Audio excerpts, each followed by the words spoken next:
So this is not a video aimed at the normal subscribers that I usually make content for. This video is for somebody who has come across something that they don't really understand, maybe one of my videos or maybe something else related to magic or witchcraft that they've seen online. This video is if your first reaction is something along the lines of confusion, you're wondering if it's serious, to what level it's serious, all the way up to people thinking it's creepy, or all the way up to anger. I received my first death threat at less than 100 subscribers. What's important is that we're assuming each other's coming from a good nature here. That you don't really know, maybe you heard some stories or got some dire warnings from pop culture, or maybe even somebody you trust. Or maybe even you got ripped off by like a sham sidekick or someone you know was taken advantage of. But I'm also going to assume that you didn't realize there was a growing subculture of people who are wholesomely and sincerely practicing these things without preying on the innocent or getting themselves into danger or spiritual trouble. And that we're actually trying to do a job of stopping the spread of misinformation. If you're the type of person who already knows what you believe, then simply there's no reason for you to stay here. Just go ahead, leave your comment, but it'll probably get deleted anyways. Now, that might sound harsh, and if your first thought to hearing that is, ha, that shows you can't handle people questioning your beliefs, checkmate, then actually, secretly, we're on the same page. I will only engage with those who have shown that they've engaged the material that I'm presenting, that I took the time to create, than just spouting the things that they've heard without ever having any sort of first-hand or even second-hand look into the material. In case you haven't been around the old YouTube, one of those types of comments is more popular. The point is, I'm trying to make a community that's safe for people to open up and grow spiritually. If you made what was an honest attempt to communicate and I either didn't respond or deleted the comment, I'm actually sincerely sorry. It was likely because I interpreted what you said wrong, and that's bound to happen. That is my fault. You could try again to clarify a little bit. Otherwise, we're going to go on from here on out that you got either a weird or bad vibe, but you're curious about at least learning the other side's perspective. So that's cool. Let's aim for that. Usually on my channel, I try to separate things into nice, neat little points to make my videos easy to digest, since I have a tendency to ramble, and so I've done the same thing here. The first point I'll make is that, just to get it out of the way, evil sex and murder cults and sham sidekicks trying to rip people off are about as common and are taken about as well in the community as like cases of pedophilia in the church and, pastors trying to rip people off. The true practitioners who actually, are making an honest attempt at practicing some of these things look at these people, clearly these are objectively wrong things they're doing. Immoral behavior is immoral. The actions of some do not imply the overall beliefs of the whole. Now onto the biggest point. This is going to deal with the whole witchcraft, Satanism, evil, 666. Let's get this out of the way. Let's delve into this a little bit. So point 2A. Satanism is an objective thing, but most witches aren't Satanists. Satanism is like an objective established group, like there are people who call themselves Satanists. Overall, that's a relatively small part of the magic community, but they are still pretty, decent numbers though overall worldwide.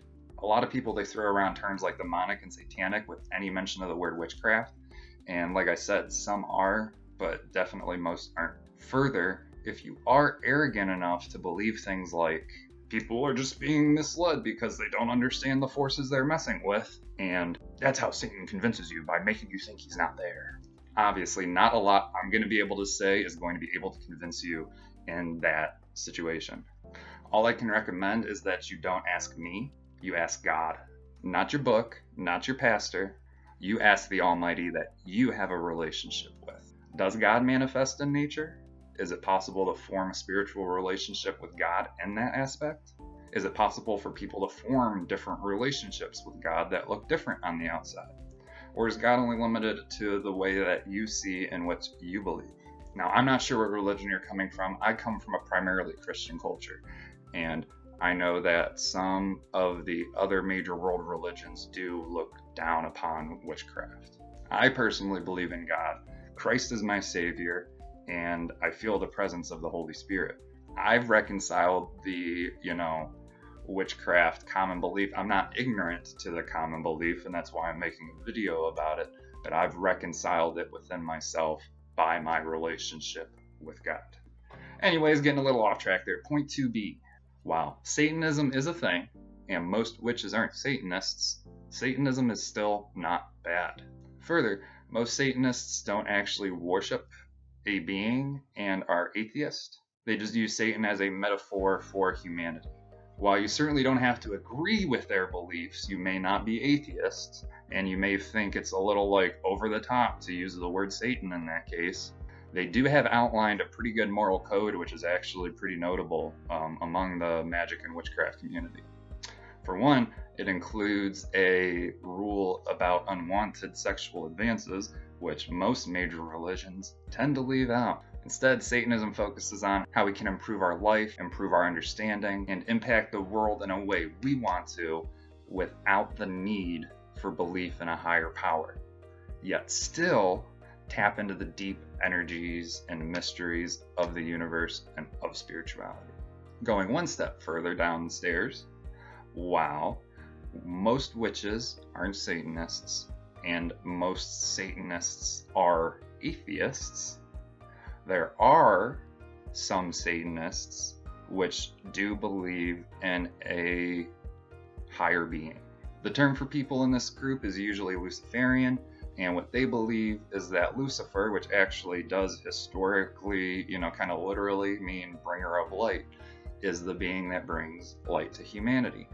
Now, once again, you may not agree with their beliefs, and the use of the word Lucifer may shock you, but their spin on it is that as humanity, we have the ability to discover divine light within ourselves against the oppressive nature of the universe as a whole. While most religions focus on uniting with the universe and working with the universe, people on the Luciferian path typically believe that you're an independent being capable of making your own impact in the way you want to without fate or destiny. And finally, 2D, we're at the basement. I've never heard of any group that intentionally worships the evil Christian being, the devil. Once again, unless you're so far rooted in religious fear-mongering that you're instantly spooked of anything that isn't a world religion, or your world religion, near all of these people, these practitioners, these groups, while they are still people and have their individual faults, there's a clear line between those who use violence and coercion and manipulation and those who have an alternate view of the world and spirituality. To recap, Satanic and demonic are two words that are just thrown around to try to cut down people's beliefs without actually having to engage the topic. Anytime somebody says, oh, but that's satanic, that's demonic, then I kind of know that they're just judging that thing without actually trying to learn about it. But on to the next question, which is usually, all right, fine, but why? Why the 666? Why the Satan? Why the Lucifer? Why the witch? Why the black? Why the skulls and the snakes and the spiders? And honestly, that point is fair enough. But honestly, point number 3, the aesthetic is intentional. First, some people find solace in the darkness. Our world, at least in my culture, tend to promote a lot of fakeness. Put on a smile even though you're not happy. Things will get better. Just generally, demanding things of you because you're a member of society to be certain places and do certain things that you honestly don't want to do. They encourage us to feel things we don't actually feel and to push down the things that we do feel if they're not positive, by what they mean by positive. These paths teach that anger, sadness, lust, we should embrace these things, to be responsible with them, but to embrace them, to be a full, complete human, not only focusing on just one half of a whole experience. It's also just a mature way to face the reality of death and the example of skulls and snakes and spiders. Blackened skulls are a reminder that we're all gonna die. And our culture tends to, once again, push down that fact and run from it. If you're somebody where the thought of dying makes you nervous, then a lot of this symbology is also going to make you nervous. We spend so much time fearing death that we forget to live, and these spiritual paths embrace that. Yet straight up, some are trying to push others away so that only those who are truly curious and don't believe what others say will seek. And some are just honestly kind of hurt, and it's how they connect with others. They just like the dark aesthetic, and that's completely cool too. Really though, the key thing is once you actually get in the culture, you realize that none of the aesthetics are actually creepy in and of themselves, and it's just the way that, society and pop culture look at them that give you that impression. And on to the fourth and final part. Why does it even matter? I don't know what you personally believe, but I know that most people tend to look out into the world and see that something is missing. For a long time, institutions told us what it was. It was the state, it was the church, it was this or that. But no matter which category you find yourself in today, a lot of us feel like something is missing. And while you can call it whatever you want, I think we can agree that it's not just a set of knowledge, it's not just a set of actions or a set of beliefs. There's no amount you can give to charity that's going to make up for this. There's something underlying. While you may have your opinions on how to access it, magic and witchcraft is our way. It's the energy, it's the feeling, and I call it spirituality. Magic and witchcraft are the two fastest growing groups where this energy is just like coming alive like a wave from person to person. If you've only ever read your book, be it science or religion, yet you've never looked out the window, then you may have read the script, but you've never gotten lost watching the play. If you have made it this far, I sincerely thank you. Thank you for watching. Thank you for listening. I'll be answering any comments you have down in the questions below, or of course you can reach out privately on the Facebook page if you'd rather. My main goal here is to spread awareness, is to spread knowledge. I'm not trying to convert you. I'm not trying to persuade you necessarily. I'm just trying to create a safe space for everybody. Thank you again for watching.